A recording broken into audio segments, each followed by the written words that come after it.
And we always say that you want 10% of your annualized revenue in the bank at all times. And so if you're a $3 million company, math is pretty simple. What's up, agency owners? Jason Swenk here with another episode of the Smart Agency Masterclass, a podcast where we bring on real stories, real challenges, real strategies for agency owners that want to grow faster. On today's episode, I have an amazing guest who runs a really interesting company. And we're going to talk about the 4 most important metrics that your agency needs to pay attention to. So let's go ahead and jump into the show.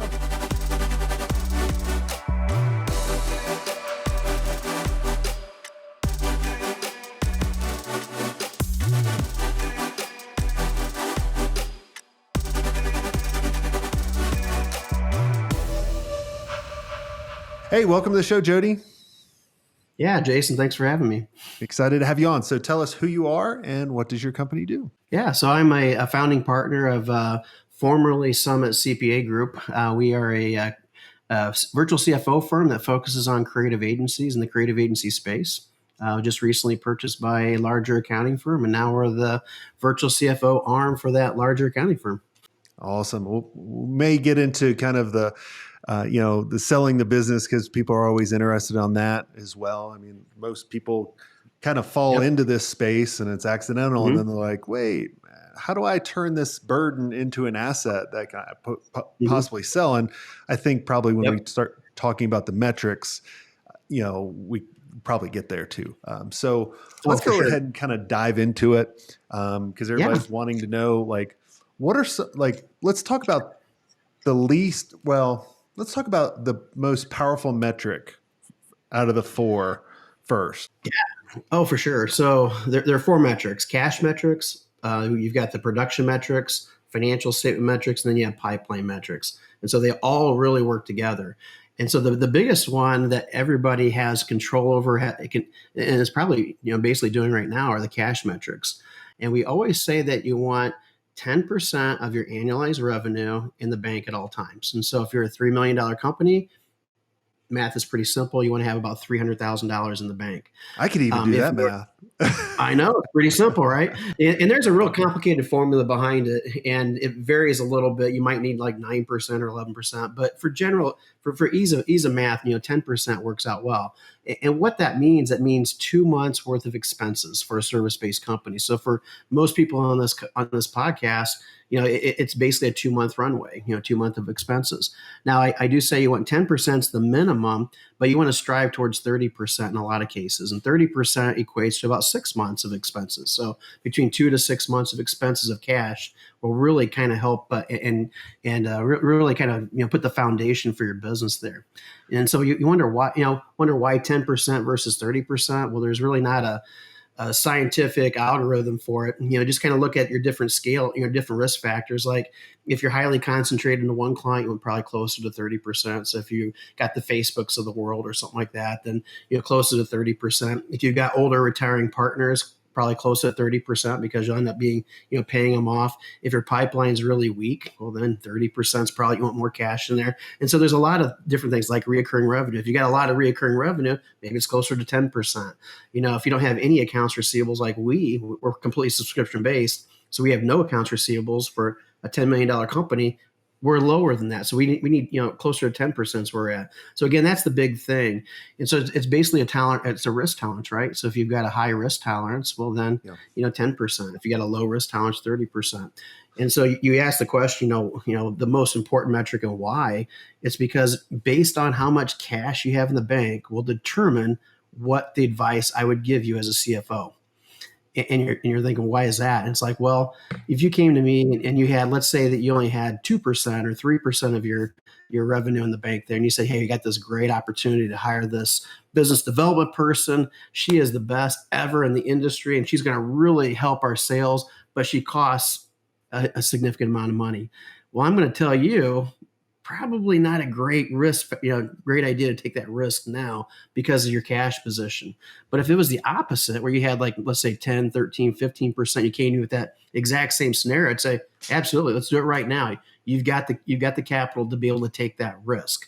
And that's so important to understand that's a big driver on whether or not, we're going to advise one way versus the other. Yeah. In our agency mastery, I was asking our members a couple months ago, I was like, what is the number of months of cash flow you have on hand that if everything stopped coming in, what do you guys have? And it was all across the board. And Mm-hmm. knowing that what you just said about kind of your risk tolerance, right? I remember Mm-hmm. one of the members, they have Meta or Facebook, right? I always Yep. joke with them. I'm like, Yep. it's Facebook. Yep. It's always Facebook. Mm-hmm. Yep. It's not Yep. Meta. Yep. And some of these big clients like Shopify, and her agency has cash for a year. Now she has a lot of concentration in those. I still thought that was a little extreme, because then I'm like, well, what are you doing with that cash?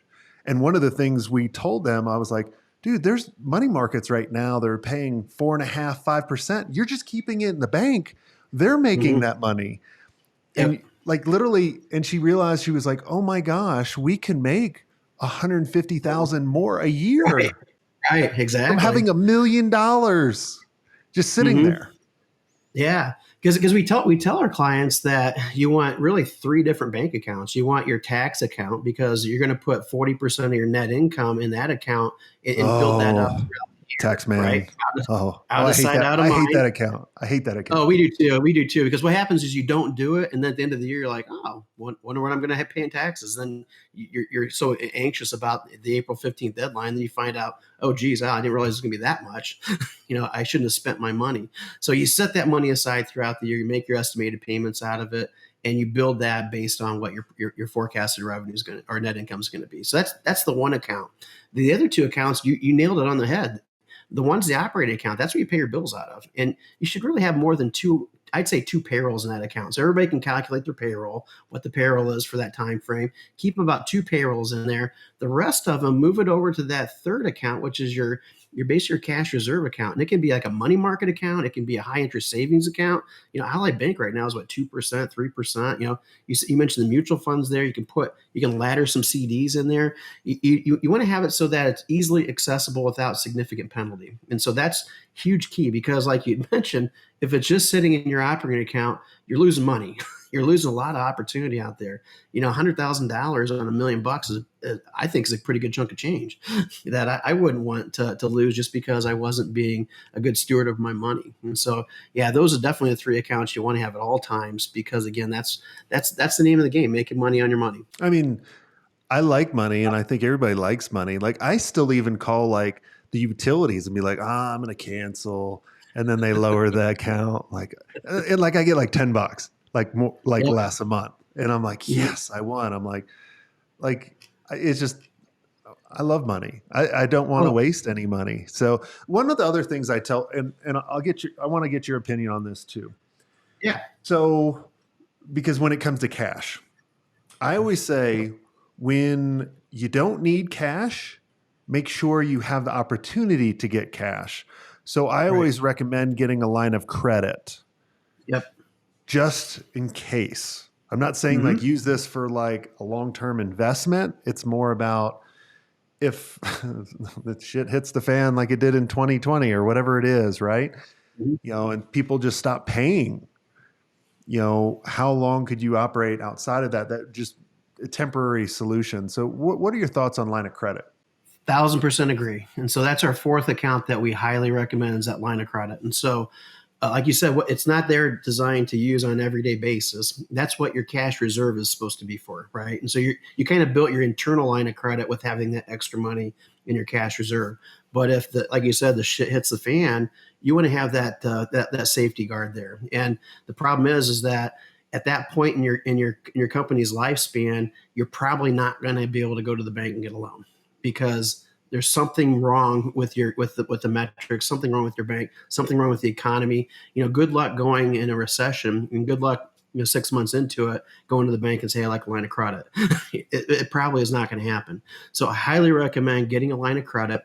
And what I'm going to also recommend is have it renewed every 2 years and not every year. Pay the extra little money that you can, have it renewed every 2 years. And the reason why I say that is because a recession typically lasts about 18 months. Cancel it. Yeah, exactly. It'll cancel at that point. So 18 months of what a recession lasts. And so if you got a two-year cycle on that line of credit, then you've got that ability to kind of withstand that recession. Yeah. And also, a lot of people ask, well, how much of a line of credit should I get? And it always comes back to that 10 to 30% that we talked about earlier. So if your risk tolerance is low, 10% to 30% is ideal. But again, the bank may not lend you, exactly what you want, but you want to get the most up to that dollar amount. And so, like I said, if you're a $3 million company, then your line of credit should be roughly $300,000. It could be 250, it could be 200. That's fine, but you don't want to ask for $50,000 line of credit. I always say max it out. Like everyone listening, the line of credit is they're not giving you the money. You just have access to get the money. And Exactly. and we never had to use it, but we always had, the companies always cancel our line of credit because they never saw any activity, because it didn't cost us anything, but it cost the bank. So here's a little trick. Every couple months, just take 10,000 out, put it back in the next day, cost you maybe $100. Exactly. And the opposite's true, right? So if you have this line of credit and you're using it as a long-term loan, that line of credit will get turned in the same reason, because they're looking at it and say you're not really using it like you're supposed to be using it as a term loan, and we're going to term it. And then that's one of the worst things that could actually happen to us. So don't let your money just sit there for the longest time and only make interest payments on it. If you're using a line of credit, pay it up, pay it down, pay it down to zero, all that kind of stuff. But make sure there's activity, like you mentioned.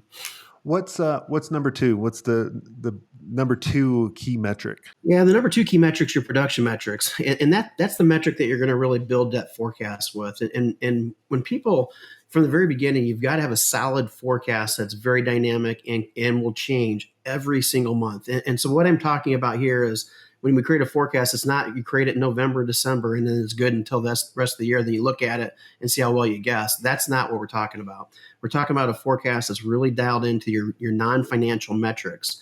And so utilization rate, average bill rate are the next two really important metrics there. Utilizations, basically what your team is working on and how much they're billing, compared to what they're working there. And the average bill rate is not what you're charging clients, but what you're actually realizing on the job. So if you're an hourly bill and you don't charge all your time to the client because you're giving them whatever reasonable off, then your average bill, your standard rate they're actually billing a client is going to get reduced down to that average bill rate. Two really important metrics to understand, because with those two metrics, you can build a dynamic forecast, because it's all based on people. And so you're going to know what your utilization is, you're going to know what your average bill rate is, and then you can build a month by month forecast and break down exactly what your company should do on a monthly basis. Now, keep in mind, I wrote a book on this, and I got a lot of manuals I'd be happy to give your audience for free, but that kind of goes through this more in detail, because there's a lot of number stuff. But with that, you want to make sure that you've got a good understanding of what makes your business run. And so once you've developed this dynamic revenue forecast there, you want to make sure that you isolate those metrics so that you can look at them on a dashboard and see exactly, hey, here's what our team is looking at. We're looking good this month, we're looking bad this month, and knowing exactly what every month's numbers should be, because not every month's going to be equal by any means, because every month they're going to have different expectations. You're not going to sell a ton in November potentially because you've got holidays and that sort of thing, but you may sell a ton in March. And so what number is good in March may not be good in April, and so forth. So you want to make sure you understand what those metrics should be for every single month that you're creating that forecast. And so those are the next two metrics there. The average bill rate and the utilization rate are number 1 and 2 in that regard.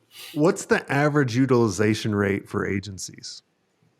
Yeah, so there's two different things to look at. So what does an agency typically work or expect their team to bill? Now that varies agency to agency, but what we see over the clients that we have, because we've got about 90-ish clients in the agency world, and I would say on the average, I would say between 30 and 32 hours per week is what to kind of expect, for an agency to work throughout the year, or work throughout a month in which they know they're going to be billable. Now, when you take that over a year with PTO and all the different culture hours and all that kind of stuff out of there, it drops lower to about 60% is what you typically see an agency over a period of a year. Oh, there we go. Oh, there we go. Technical difficulties. Yeah. I always hit mute when the other person's talking. I was like, I think I hit that button. I was just going to say, before the mute button rudely cut me off, what should agencies strive for in utilization rate? Because 60% sounds low. Obviously no one's getting 100, right? Mhm. Like I know a lot of our members are seeing 70, 75, but like what should they be striving for? Yeah, just keep in mind that they want to strive for whatever they're building their forecast to. And so keep in mind when I say 60%, that's taking out of the equation because you have to look at how many hours can you typically work, which is 2,080 hours a year, right? 40 hours a week or 40 hours a week times 52 weeks, 2,080. Then from there, you're going to take out, all of the culture hours there, which could be like 400 culture hours based on vacations and PTO and all that kind of stuff. And so you're going to kind of reduce that. And then you're going to multiply that number by your expectation for that week. And so that could be, we expect our people to bill 35 hours out of 40 a week because we know they're going to be on emails and meetings and can't bill. And so then you take that, whatever that percentage is, 75, 80%, and you take that multiply there. And that's what you're coming with your number that we're talking about. And so the number of billable hours divided into the number of available hours, that's going to be your utilization rate. So keep in mind, we're not talking about what you should expect them to work on a regular week. We're looking at an overall picture for the year in that utilization number. Okay. Mm-hmm. When do you know, like when a client's coming to you, right? Mm-hmm. Utilization's is utilization have to be at a certain rate, being like, dude, your people are maxed out. Because Yeah. in the creative space, it's always like your people are always coming to you going, we need more hires. You need to hire more people. I'm maxed out. But really, if you start looking at it, you're like, no, you're a bad worker. Like Yeah, no, see that's where your benchmark comes in, your personal benchmark. So if we're looking at it and saying, hey, ours is, and let's just say we're just looking at a week by week basis and taking out all the PTO, not worrying about it. And I'm saying, hey, 35 hours is what I expect my people to work, and their work, and you see people working 40 and 45 and 50 and that sort of thing. That's when your utilization is going to be out of whack. And so whatever that expectation is that you're building your revenue model on is the expectation you want to carry forward when you're managing people, because that's what your true expectation is. Now, if you lower that expectation on the people, then you've got to be able to lower your revenue or your expected revenue. So they're really tied one to one before that burnout. We don't see typically many people with 38, 40. We definitely don't see that 38, 40. Our average clients usually right there at I'd say 30 to 32 hours a week is what their expectation is. The ones that work more, they may see some turnover there. The ones that work less, they may not see a lot of efficiencies there. So there's kind of like a fine line there. Gotcha. Okay, cool. What's the third key metric? Yeah, the third one is your financial metrics. And so this is where you're actually looking at your business and trying to determine what should my business be compared to everybody else, and what should my business be compared to my forecast? Because compared to my forecast is really the only thing I truly care about. What everybody else just kind of gives me an idea if I'm in the ballpark. If I'm saying that my bottom line should be 90% and there's no other agency out there with 90%, well, then I'm probably not in the ballpark. And so that's just kind of my reference point. But what we tell people is that when you look at your net revenue at the top, and that's basically your revenue minus any hard costs in there. If you're video production, that's less your video production costs and so forth. But you want to look at your net revenue, and then you want to subtract out your production people. And so the production people is anybody that works in the business, developers, designers, and so forth. You wouldn't have your admin or your marketing people in that number. So you subtract out the two, so revenue minus all the costs associated with that, and that's also their burden costs. So that's like their 401k, health insurance, employer portion of taxes, all that kind of garbage. It should be about 50%. And so when you're looking at it, if you've got a 50% gross margin, which is revenue minus your costs, your cost of production there, 50% is what we typically see across the board. And that's the number you should strive for 99% of the time. And I say 99% because some people are like, you know what, I'm okay with it being less as long as I've got other things down here that are working in my favor. And so what I mean by that, so you got a 50% gross profit. Your overhead should be no more than 35%. And that's your marketing expense, your business development, your admin, and your facility costs. You should have them broken out into those different buckets there. Shouldn't be more than 35%. And with that, that will trickle down to 50% minus 35% is about a 15% bottom line. And so that should be the bottom line that is okay. And I say okay because 10% bottom line net income is just enough to cover cash flow. Yeah, it sucks. Yeah, exactly. Just enough to do anything, and anything below that, the wheels are going to fall out. It's just really hard to manage a business with less than 10% in the service based industry. There, 25% is what you should be striving for if you're between a million and above. Anything below a million, you could probably get 35 or 40% because you're the production person typically in that, and you're not hiring people. But I'd say 25% is the one you really need to strive for. So I just did the math for you, right? 50% minus 35% equals 15, doesn't equal 25. So you've got to kind of look at that overall piece and say, hey, where can I pull back a little bit to get that 25? Do I need a gross profit of 55%? So that gives me an extra five. And then maybe trim my marketing from, on the average, we see firms about 7% in marketing costs. Maybe I may bring that down to, or do I add two to that and trim my administrative costs? Or do I get rid of my entire facility? Now I've got 5% I can play, with that bottom line. So you kind of have to, as a business owner, you have to figure out, hey, what makes my business tick, and kind of build into that model. And those are your financial metrics you look at. All the different ones I mentioned there are super important once you've got the revenue. Well, I'm glad you mentioned kind of reduce, because a lot of agencies think about, in order to increase their margins, they have to reduce things. And I'm like, Oh, no, you can raise your pricing. And we were joking about that in the pre-show, is like, no, this is just a key indicator that you should be raising your prices. Because I looked at it as the goals that I was trying to hit at the agency was 10% for marketing, no more than 10% for marketing, 20% for sales. So, right, for sales and marketing, around 30%. And then I also was always striving to hit 40% margins, right? So then that left 30%, I think. I don't know, you're making me do math. It makes my head spin, especially for a creative. I'm like, oh my God, my head hurts. I need a migraine medicine talking about numbers. yeah, I could use it too. but like, you can make the numbers work however you want. The biggest thing is we just want you all listening to think, just, yes, you can reduce some of the expenses that might not you need anymore. Like, you went fully remote, so you can get rid of that huge burden that we used to have, right? Like, and leases back in, I'm going to talk like I'm an old guy, like, back in my day, 5-year lease, right? That was the longest term commitment that we had. And it always went up every year. Like, I was like, I'll never have an office again. No, nearly. But like, you can raise your prices to increase these numbers if you don't like these numbers. I think raising your prices is really crucial, because you really need to raise them every single year. I mean, the way I look at it, unless you're going to say, hey, I'm not going to give my staff a raise, well, then I'm not going to increase my price. But that's not realistic. So if I'm going to increase my staff 5% this next year, I probably should increase my price at 5%, because if not, that margin is going to shrink. And it's one of those things that you have to be really kind of price conscious on. Hey, how can I get to in my world, a 30% closing ratio? Because I can get to an 80%. It's really simple. Just give it away. Everybody here can.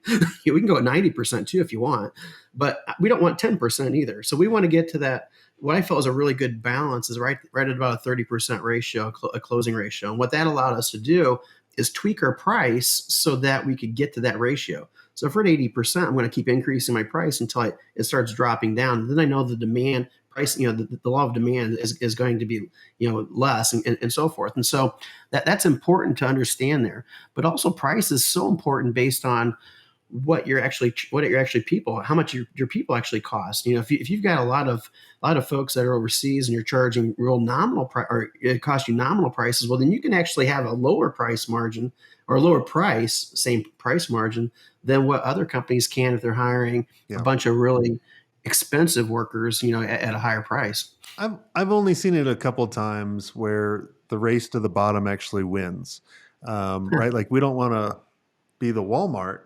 But I remember I had a mastermind member. I always chat with him, or I tell stories about him, because he's such a good guy. He was like a gym teacher turned apartment owner, and then he marketed these apartments really well through like social media management, and then became this agency. And they did like this reputation management for this, and he wanted to create this factory. And I'd always joke with him, in the mastery, like I'd have everybody else, I'd have him go, tell us everything that you do And then everyone's going to go around the room and guess what you charge. And everybody be like, 5,000, 10,000, 2,000, whatever it is. He charged like $99. He just Oh, created geez. this factory in the US, Hmm. but he got the last laugh. Cause I always told him, I was like, look, you're getting so much business. But he's like, look, I'm getting so much business because it's so cheap. It's so easy as a decision. And then people forget about the price and Hmm. they just keep, and he wound up selling for over 8 figures. And Right. so, right. So like, that's a different kind of, most people are in a different vote where they want less clients charging more. You just want to make Yeah. sure it's not like 80% of your business or really anything over 20% of the business. I actually started getting worried. Or I Hmm. would plan kind of like you were Yep. saying, more cash reserves because I've been planning for that person to leave and hopefully they don't. But Hmm. so what's the fourth? What's the Yeah, the last one? last one's your pipeline metric, right? And so we talked about cash and how much money you need in the bank, and then we talked about your revenue, which is your production. So you're building your forecast based on the capacity of your team, what your team can actually handle. Then you're looking at your financial metric, and that's the metric that's really kind of helping you develop that forecast, not only on the revenue side, but on the expense side. So kind of making sure you're right in line there. And so you built this really great model, right? And this model is like perfect. It's going to tell you that, hey, $3 million is what you're going to hit. But the pipeline metric, if you don't have that, then it could crumble down pretty quickly, right? And so what you're doing there is you're looking to see what you've got under contract, over the next 3 months, no more than 3 months, but next 3 months, and then look at the capacity of your team is. And so we already know the capacity because we actually calculated it on the revenue metric. And so we know what the capacity is, and we look under contract. And so whatever that number comes up to being, we need to look and say, hey, is this typical for us as an agency to have 65% under contract or 75% under contract over the next 3 months? If it is, then we're fine because we know that we're going to be picking things up historically, over the next 3 months. It's going to, make sure that works. But if we're at 80% capacity and we're saying, our typical are at 65%, well, that's telling us we need to make some adjustments because we probably are going to have more work than what we can actually, take under control right now. And so that might be short-term lived, it might be contractor hires, it might be employee hires, and so forth. The opposite could come true if we're at 20 or 30%. That's saying, oh, geez, looking at our capacity here, we don't have enough money or enough in our pipeline now in order to actually, fulfill our capacity numbers. And so what we'll have to go back through is looking at that forecast, reduce our capacity over the next 3 months, our revenue over the next 3 months, so that we know that, hey, over the next 3 months, here's what we were targeting to hit. Here's what we're projecting now. It's going to be a lot lower. And how is that going to impact going forward? Does that mean layoffs? Does that mean, what does that mean, exactly to our modeling? What decisions can we make today to really kind of affect, the 3 months from now rule? And so that pipeline metric, once you know the capacity, there's a huge formula. I'm not going to get into the formula because I'll bore everybody here, but there's a formula that you can look at and show, hey, here's what we've got in the pipeline outside of what's under contract. And with that formula, again, it's in the book. I'll provide to you, but it'll basically show you, hey, here's how much money that I need here right now in order to hit the goals, to hit our capacity numbers. So pipeline is definitely the fourth one. You've got to have it in order to be to run a successful agency. Yeah, I remember we were sitting in a weekly meeting with my leadership team, and we used to do the budgeting basically looking at our bank account. Oh, sure. It was a long time ago, right? And then we Yeah, would yeah. go, oh shit, man, like we don't have enough to make payroll. And then after we went through that feeling and we were able to make payroll and get through it, we were like, we never want to go back to that. And so we literally we probably started focusing on the three of the key metrics. Pipeline Yep. was one of them. Yep. And it made a huge difference because we could actively project out when cash, like if everything stopped coming in, when would cash go away? And if cash goes Yep. away, then we know what decisions we need to make. Like, do we need to get rid of this division, or do we need to access this line of credit, or do we need to sell this account harder, or do we need to reduce pricing a little bit, or whatever it was, rather than being reactionary at the moment. Like we could see it, like we could see the hurricane coming, and we can kind of border up the windows and Yep. move everything inside or throw everything in the pool like we used to do in Florida. So Yeah. Well, so you mentioned a big thing is because when we're creating this revenue or this forecasting model, we're not creating it to see what our net income is at the end of the year. That's just a number there. That's a number that people calculate taxes on. What we're doing is we're flipping it over and showing the balance sheet and what our cash position is going to be like every single month. Just like you'd mentioned, if you're doing it right, you should be able to know in November, we're going to tap on our line of credit because of XYZ. And then make the decision now in March, is that okay? If it's not okay, then what can we do now to make sure to make, change it? If it is okay, then when November comes around, the world's not coming to an end when we tap into that line of credit. Because we projected it, we forecasted it, we knew it was going to happen. And so that's what a lot of folks have, they're out there and they're going through this and they'll hit a bad month. And had they projected it out, maybe it was going to be a bad month from January already. They just didn't know it because they didn't have that crystal ball type of thing. And probably you nailed it around the head. That is the number one most important thing about a forecast. It really helps you make decisions and guides you in the right direction. Awesome. This has been amazing. What's the website people go and check you guys out? You can just go to summitcpa.net, SUMMIT CPA.net. And it's .net instead of .com because they didn't want to pay for the .com money there. So I didn't even know they sold .net anymore. Like, oh, come on. Now you're hurting my feelings here. You're dating me way back. Well, I should have, you should have let off with www. Oh, there you go. Well, awesome. Well, go check that out. For everyone listening, thanks so much for listening. Make sure you like and subscribe and share it out. And if you guys want to be around other amazing agency owners where we can really kind of see the things you might not be able to see, and really help you grow and scale your agency and make you feel like you belong in a community of only agency owners, I'd love to invite all of you to go check out agencymastery360.com. And until next time, have a swank day.